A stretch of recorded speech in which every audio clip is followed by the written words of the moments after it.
ng post si Mark Andre Yulong, ama ni Carlos Yulong, sa kanyang Facebook page, kung saan ay ibinahagi ito ni Mark Andrew is about muli sa isang magulang.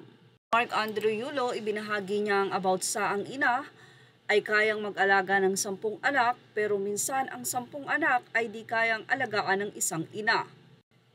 Hindi maikakaila na sobrang nasasaktan na nga ang ama ni Carlos Yulo sa pagtrato nito o ginagawa sa kanila, especially sa kanyang ina na nagsimula nga ng feud sa social media at doon na nga nahalungkat ang di umano ay hindi pagkakaunawaan ng mag-ina dahil sa girlfriend na si Chloe San Jose.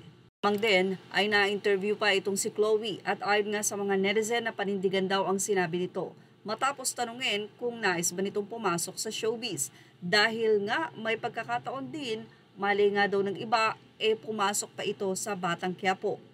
Anyway, ayon dito kay Chloe San Jose, no showbiz for me. Kaya naman daw sana ay panindigan ito ni Chloe San Jose para bumilib ang mga netizen na mayroon siyang isang salita.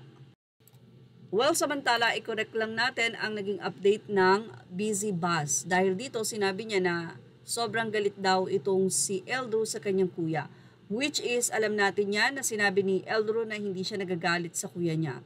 Siguro may abit na tampo dahil nga sa kabila ng panawagan nila sa social media ay walang paramdam ang kanilang kuya. Kamakailan lawang ay sinumweto ni Eldro ang kanyang ama sa kanilang live kung saan ay shout out nitong si Mark Andrew ang kanyang anak na si Carlos kung saan pinastop nga siya ni Eldro na wag na muna nga daw. At ito ang totoo, sinabi ng ama ni Carlos na si Mark Andrew na bumubuelo lang ang iyong kapatid. Ibig sabihin, may plano yan. Doon lang nagsalita si Eldro na ilang taon na raw bumubuelo ang kanyang kuya. So, ibig sabihin, bigyan lang ng time at huwag itong pilitin sa ngayon. So, hindi po galit itong si Eldro dahil baka marami pong maniwala. Ang Facebook page naman na nagngangalang Just Carl ang nag-respond sa isang comment kung bagay sinasabi nito kung mananalo daw itong si Eldro talaga sa Olympics. At sumagot nga ang nasabing Facebook page na ito na may content name na Just Carl o account name na Just Carl at sinabing kaya nga nag-ensayo ng maaga para po manalo Yes, and they are trained well by my parents before you telling me that fix yourself too and make your relatives proud. Wag puro bash sa akin. Kung si Eldro man yan, narito ang naging pahayag ng mga netizen to support him. Eldro will definitely go places. He has the mindset of a champion. He has proven himself even in international tournaments. The Olympic is the mother of all tournaments. He is readying himself this early and that's a good sign. Many will be praying for his success.